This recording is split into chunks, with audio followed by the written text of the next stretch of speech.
Hi, everybody. I am so lucky. I am with Anna Eschbach. And let's talk about you. How are you? I'm doing great. Yeah? Yeah, just, keeping busy as much as I can during the semi-shutdown I guess we're in right now. Yeah. So have you had to change a lot? Like what's different? What's the same? Well, a lot of my gigs were canceled, of course. As far as my teaching goes, everything kind of switched to virtual back in March. And, it's funny, that's something that I thought I would never do, much less enjoy. And now I've come to really actually kind of like it. I can stay home. I don't have to sit on I-4 and, go elsewhere to teach. I can just do it right here. And it's good. It works really well, actually. Yeah, like my wife has found the same thing. Like she's learned to adapt and it's been working out very well. Of course, now she started in-person lessons as well for some people, like in the neighborhood and stuff, but it's fine. And Yeah. but we're here to talk about Helena. Yeah. And for those of you who don't know, Helena is a all ladies choir. And so tell me a little bit how the group started and where you are now and what are you going to do on Sunday? Yeah. So Helena started about 5 years ago, actually. Our premiere concert was at the Timucua. We did the Accidental Music Festival where we had about a half-hour set. And that was kind of the beginning of Helena. And it was kind of all started by Sarah Purser, one of our singers, of course. She had the idea and she approached me about it and a couple others. And she said, I want to start a group. There are so many talented women in Orlando and Central Florida. You know, this place deserves to have something like this, a professional women's ensemble full of just badass female singers. So we kind of formed the group, initially around 6 of us. We've had one member, one of our altos, she moved to New York, sadly, a few years ago. But we got a wonderful new alto, Katie Pinder Brown. She kind of filled those shoes. And so it's kind of been a sextet, sometimes a quintet, give or take. We live busy lives. So there's myself on first soprano. There's Samantha Barnes Daniel, who also sings soprano with me. We have Sarah Purser and Sarah Catherine Barnes, who is actually Samantha Barnes' sister.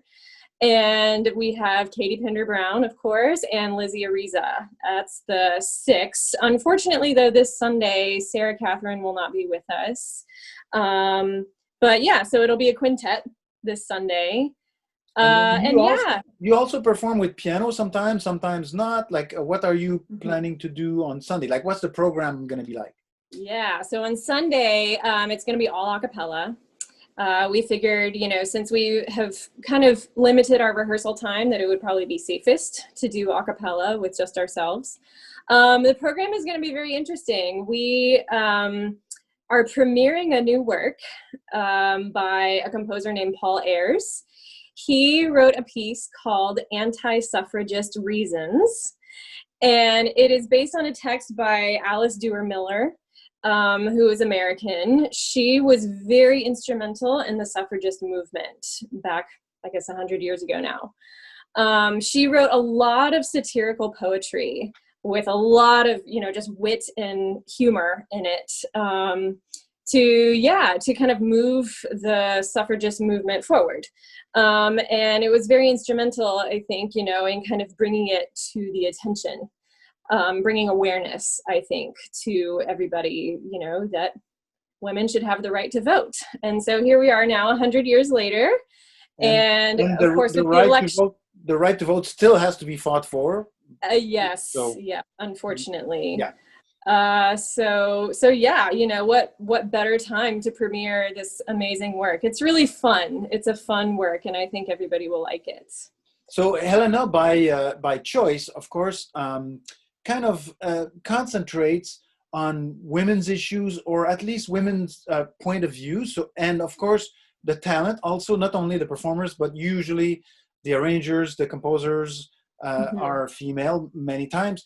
and or the source material or the subject matter. And I think it's a very important, it's a important aspect of the work. And so because, it's beautiful, it's entertaining, it's, it's art, and art is supposed to move people, right? And move the needle on the social issues as well. Like it's part of it. And so I've always been proud of being associated with Helena, and I am very happy to host you guys again. And we will keep you as safe as possible and as far away from each other as possible. But at the same time, this is, without audience, it's the safest way that we can do this. And so I'm very, very looking forward to it. And then what else? Like it's going to be what, an hour long program ish? Yeah. Should be about an hour, maybe slightly less. We also have some wonderful works that we'll be singing by our very own Helena. We, three of us composed works. One by Sarah Purser, Gaudete. We have an arrangement by Samantha Barnes Daniel, who arranged the lullaby from the Frozen 2.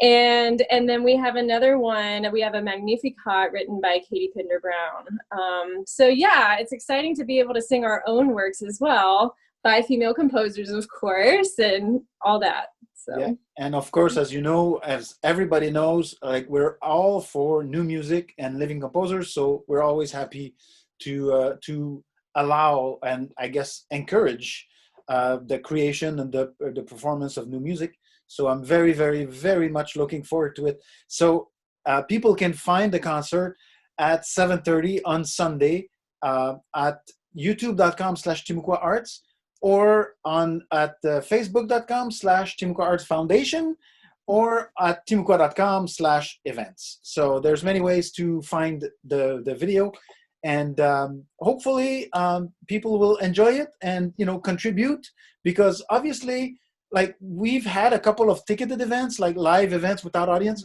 We've also had like this is a free event, but hopefully people will feel generous. And if you guys are too shy or not or forget to mention it or remind people, I will step in and do it, because it's important. Appreciate that. It's important because, of course, like, it's the money will go to you, and especially since some of the new compositions being performed, like, so much work has gone into this, and we need to support the not only this actual work, but the creation of further works in the future. And so, it's funny. I was talking to Larry Oakes yesterday, and because we're rebroadcasting a 2018 concert on Friday, and it came to me that a lot of people don't realize that the effect of all the gigs being canceled and all the tours being canceled is a long-lasting effect. Like, because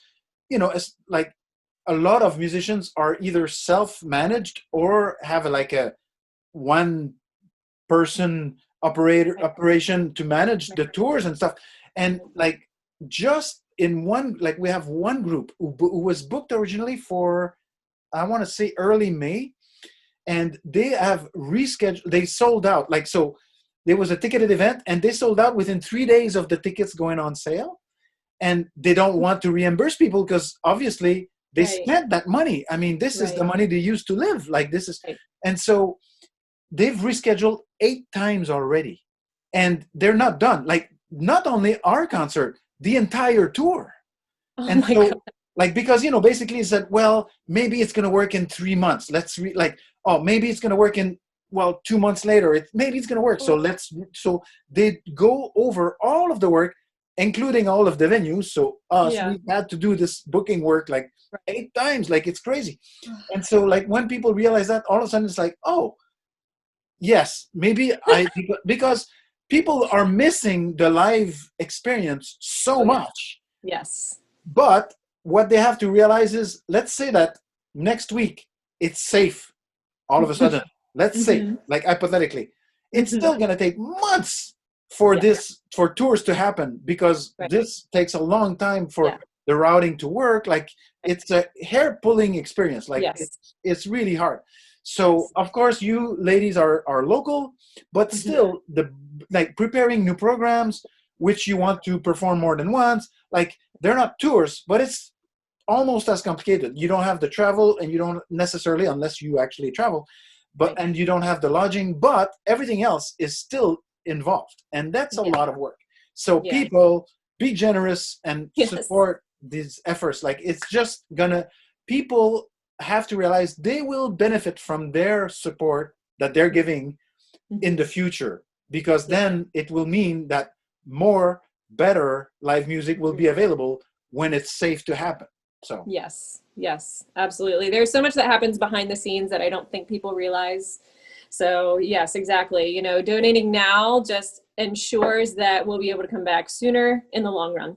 exactly. So, Thank you so much for talking to me. yeah, I cannot wait for that concert, and I yes, will set up the as best I can, and hopefully I'll see you guys on Sunday. yes, that sounds good. Thank you so much, Benoit.